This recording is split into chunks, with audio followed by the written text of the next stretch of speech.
జరిగిన మారణ హోమం పట్ల అక్కడి జనాలు రగిలిపోతున్నారు. సంబరంగా జరపాల్సిన పూర్తి స్వాతంత్రోత్సవ వేడుకల్ని నిరసన దినంగా పాటించారు. ఆ మారణ హోమాలకు వారే కారకులంటూ రాణుల విగ్రహాలను బ్రిటిష్ పాలనలో తమ దేశ పిల్లలపై జరిగిన దారుణ ఘటనలు కెనడా వాసుల్ని కలచివేస్తున్నాయి. ప్రజాగ్రహం కట్టలు తెంచుకుంది. నారింజ దుస్తుల్లో రోడ్డెక్కిన నిరసనకారులు రాణుల విగ్రహాల్ని కూల్చేశారు. ఇదంతా కెనడా స్వాతంత్ర దినోత్సవం నాడు కనిపించిన దృశ్యాలు.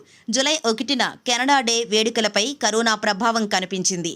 సంబరాలు భారీగా జరపలేదు అక్కడి జనం. పైగా ఈ మధ్య కాలంలో స్కూళ్ల నుంచి వందల సంఖ్యలో పిల్లల అస్థి పంజరాల అవశేషాలు భారీగా బయటపడ్డం వాళ్లలో తీవ్ర విషాదం నింపింది.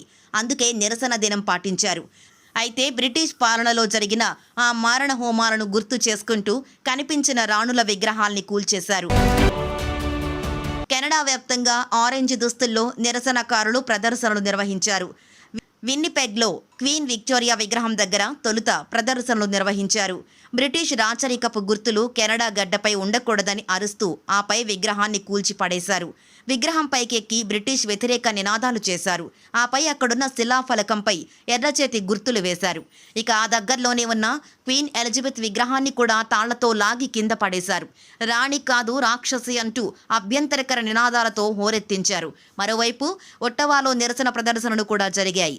ఈ ఘటనల్ని బ్రిటన్ ఖండించింది. బ్రిటిష్ కొలంబియా సస్కట్చేవాన్లో క్యాథలిక్ చర్చల ద్వారా నడిచే స్కూళ్లలో భారీగా పిల్లల అస్థిపంజరాలు బయటపడ్డాయి.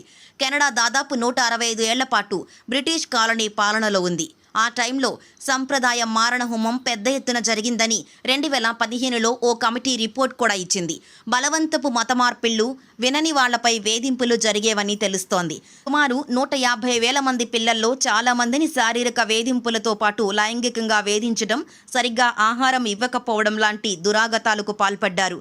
స్కూల్ యాజమాన్యం ఆగడాలతో దాదాపు 6,000 మంది పిల్లలు చనిపోగా వాళ్లను అక్కడే ఖననం చేశారు. ఆ అస్థి పంజరాలే ఇప్పుడు బయటపడుతున్నాయి. For more updates, please subscribe 99 TV Telugu.